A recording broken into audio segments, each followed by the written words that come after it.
Alright my duckies, how are we doing? You good? Not so good? A bit meh? Let Uncle Adam know. Now we're going to do another fast food copycat video today. On my double sausage and egg McMuffin video, I left a pinned comment basically asking you what are the McDonald's items you want me to tackle. And a few of you wanted me to do this, the double cheeseburger. They're very easy to make, and the best thing about it is, well, these cost $1.99, which is pretty cheap on its own, but I can replicate this for much less, well, half the price. We're going to get them in at £1 each, which is going to make a heck of a difference when no one's got any of this at the minute. Let's go make some McDonald's at home.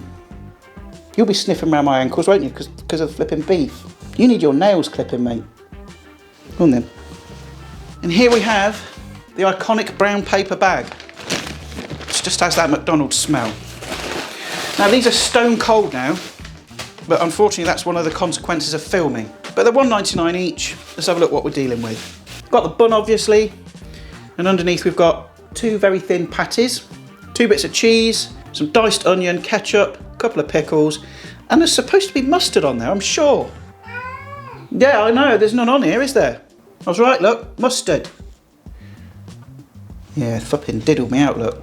Anyway, no point moaning about it, because we're going to make our own anyway. Mince. First thing we're going to do is make the burger patties. Just some cheapo mince from Lidl's. This was £2.15 for 500 grams. Now, it's got quite a high fat content, but for a burger, that's what you want. If the beef is too lean, it's going to dry out. So 25%, 20% is kind of what you're looking for.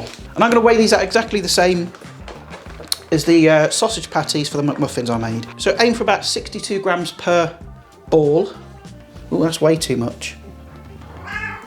Yeah. And you can see I've portioned up the mince there. Now you'll notice that the balls are quite loose. Quiet you sniggering at the back. It's always the same faces, isn't it? Fingers on lips. If you work the meat too much, they'll become tough and not very nice. So keep it kind of loose, and then we're gonna make a patty. Just form it together a little bit, roll it in your hand. I've got some baking paper. I'll place it on the top. Another one on top. If you've got a burger press, use that. But mine's packed away.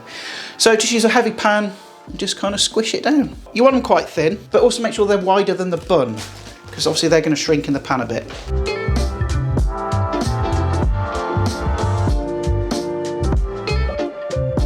So there's the patties all nicely stacked up. And then just whack them on a plate. They can hang out in the fridge for a bit. I'd say give it like 20-30 minutes. It's just gonna firm them up a bit, which makes them easier to cook. And whilst you're in there, get on and do the other bits and pieces. Dice up the onion, which you want nice and fine really. I've noticed in the McDonald's version, the onion is very, very fine. Slice up your gherkins, or if you live in America, it's called a pickle. I use these cheap ones from Lidl's and they work just fine. And at this point as well, I'm gonna toast my bun. If you're gonna do this at home, toast your bun in the residual fat when you fry off the burgers. The only reason I'm doing it now, it's purely for filming reasons. It just makes my life a bit easier. Once you've kind of done your bit of prep, we can now actually make some burgers. Got my patties out of the fridge. I'm only gonna use 2. And I'll put the rest in the freezer probably. So on with the gas. And once that pan is nice and hot, down with our first patty. You shouldn't need any oil. If you're using leaner mince, then maybe just a touch of oil. Down with the other one. Season one side with salt and a good few twists of black pepper. That's all the seasoning you need on a good beef burger. Don't go overboard, less is more. And leave them to cook most of the way on one side until you get that nice gorgeous caramelisation. Literally like 1 minute and 30 seconds, these are going to be done. Then we can add the cheese, other burger patty on top, other piece of cheese. And I'm going to turn the heat off, pop a lid on it, and in about 10-15 seconds that cheese is going to be melted. And then we can build this sucker. Go on with our patties and cheese.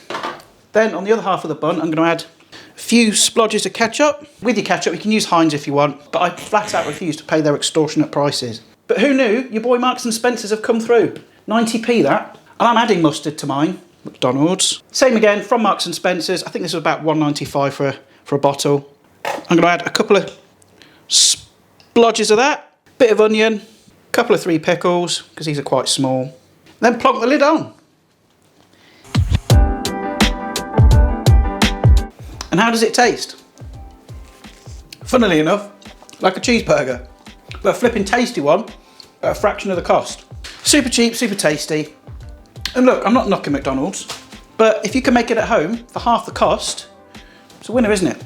A bit of cheeseburger. Ooh, take that as a yes.